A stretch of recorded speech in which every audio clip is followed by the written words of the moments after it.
आज का budget middle class के लिए बहुत ही महत्वपूर्ण बजट है। 12 लाख तक की सालाना आय पर कोई टैक्स नहीं लगेगा, ऐसा माननीय वित्त मंत्री जी ने आज अनाउंस किया है। बहुत ही बड़ी सौगात है ये। जैसा माननीय प्रधानमंत्री जी ने कहा था, माँ लक्ष्मी का उपहार आज हमारे मध्यम वर्गीय परिवारों को मिला है। इस बजट के करीब 100 नई अमृत भारत ट्रेन बनेंगी, 200 नई वंदे भारत जिसमें स्लीपर और चेयर कार दोनों इंक्लूडेड है वो बनेंगी, 50 नई नमो भारत ट्रेन बनेगी और 1000 नए पुल और अंडरपासेस बनेंगे। पिछले साल 1,14,000 करोड़ रुपए का सेफ्टी पे इन्वेस्टमेंट हुआ है।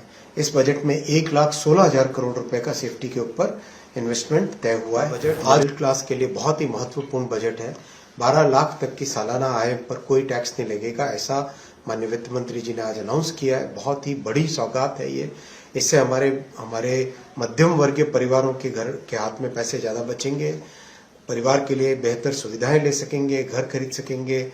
हर तरह की जो एक बहुत बड़ी तमन्ना रहती है मध्यम वर्गीय परिवारों में, वो पूरी कर सकेंगे। मैं माननीय प्रधानमंत्री श्री नरेंद्र मोदी जी को धन्यवाद देना चाहता हूँ, माननीय वित्त मंत्री श्रीमती निर्मला सीतारमण जी को धन्यवाद देना चाहता हूँ कि पूरे मध्यम वर्गीय परिवार में आज खुशी की लहर है। आपने एक ऐसा बजट दिया है जिसमें मध्यम वर्ग के लिए इतना बड़ा उपहार भी है, साथ ही साथ आपने जो ग्रोथ के लिए इन्वेस्टमेंट का, कैपिटल इन्वेस्टमेंट का पाथ है वो भी मेंटेन रखा है। प्रोडक्टिविटी, किसानों के लिए कई प्रकार की नई योजनाएं हैं और नौजवान अपॉर्चुनिटीज खुलने की इस बजट में है। तो एक तरीके से सर्व समावेशी सभी के लिए और विशेषकर मिडिल क्लासेस के लिए, गरीबों के लिए, जैसा माननीय प्रधानमंत्री जी ने कहा था, माँ लक्ष्मी का उपहार आज हमारे मध्यम वर्गीय परिवारों को मिला है।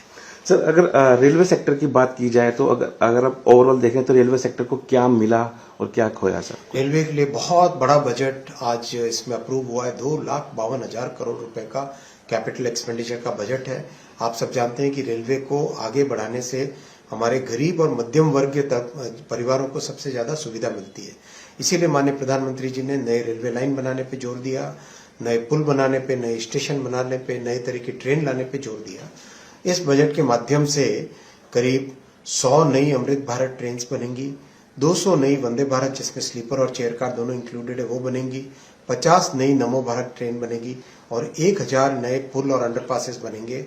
जो 1300 स्टेशन पे काम चल रहा है वो आगे बढ़ेगा।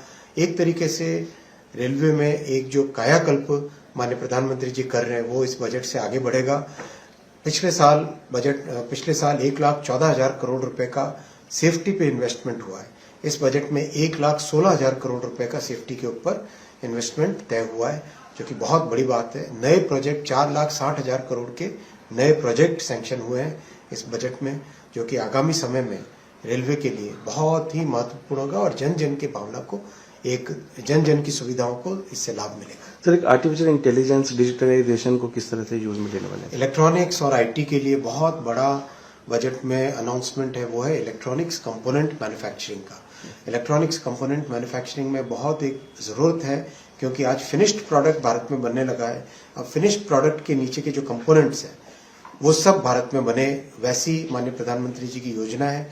तो उसमें आज के बजट में माननीय वित्त मंत्री जी ने बहुत अच्छा अनाउंसमेंट किया है कि किस तरह से जो वेयर हाउसिंग के लिए चाहिए, जो परमानेंट एस्टेब्लिशमेंट के जो प्रोविजंस होते हैं, टैक्सेशन से रिलेटेड, कस्टम से रिलेटेड जो प्रोविजंस हैं, उस सब से इलेक्ट्रॉनिक्स कंपोनेंट मैन्युफैक्चरिंग बहुत तेजी से आगे बढ़ेगी। और एआई मिशन को जो आगे बढ़ाने का काम है, जो माननीय प्रधानमंत्री जी ने पिछले वर्ष मार्च के महीने में अप्रूव किया था और बहुत अच्छा उस पर आगे रिजल्ट आया है, उसको और आगे बढ़ाने पे इस बजट में अच्छा प्रोविजन। सर, एक मॉडर्नाइजेशन के साथ साथ अफोर्डेबिलिटी भी एक चैलेंज रहा है रेलवे के लिए, सर उसको कैसे?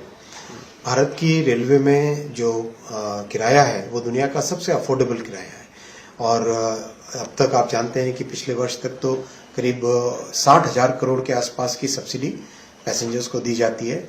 यानी ये मेरे ख्याल से बहुत ही बड़ी संख्या, कई राज्यों के बजट से बड़ा ये अमाउंट है और वही मेंटेन हुआ है। भारत सरकार की तरफ से हमेशा ये प्रयास है कि नई तरह की सेवा मिले, यात्रियों को बेहतर सुविधाएं मिले और उसके बावजूद भी जेब पर बोझ न बने।